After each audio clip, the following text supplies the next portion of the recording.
Mr. Chairman, thank you very much. Ms. Haspel, thank you. Not only for your over 3 decades of work for our nation, the lack of recognition that you've had for 3 decades from our nation because you've served in a way that no one has seen. So this is an opportunity we get to be able to say thank you to you for a lot of years of a lot of service, being able to protect our nation.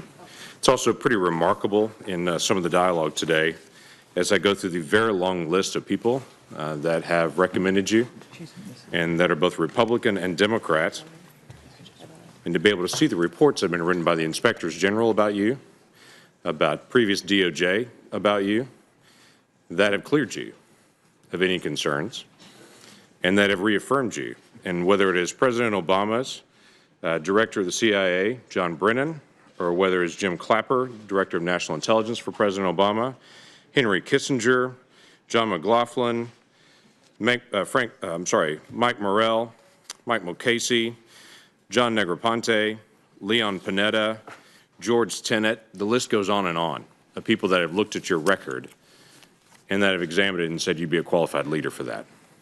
That speaks well of your history and of your leadership, and we appreciate that very much. Let me ask you a little bit about some ongoing threats that are coming at us we haven't had much time to talk about today.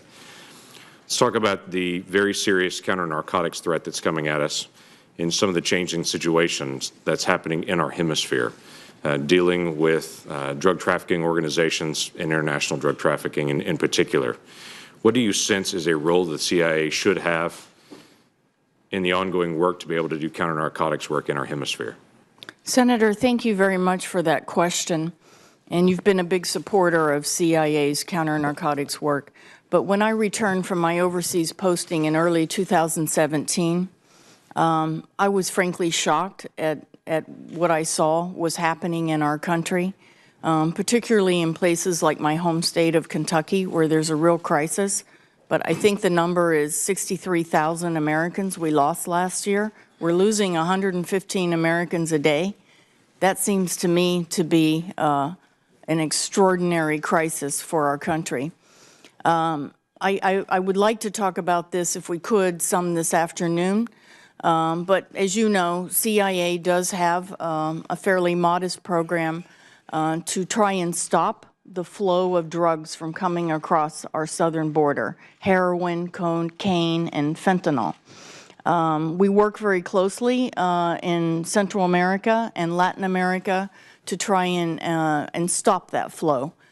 I've been talking to our team at CIA headquarters about this for several months.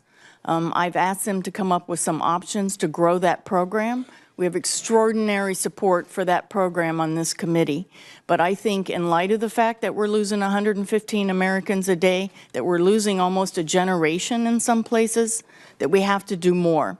CIA is not the primary agency, but we can do a lot. But it has to be a whole of government effort. All right, so flip on that into the cyber activities and some of the cyber threats we have. Some of those cyber threats are changing internationally.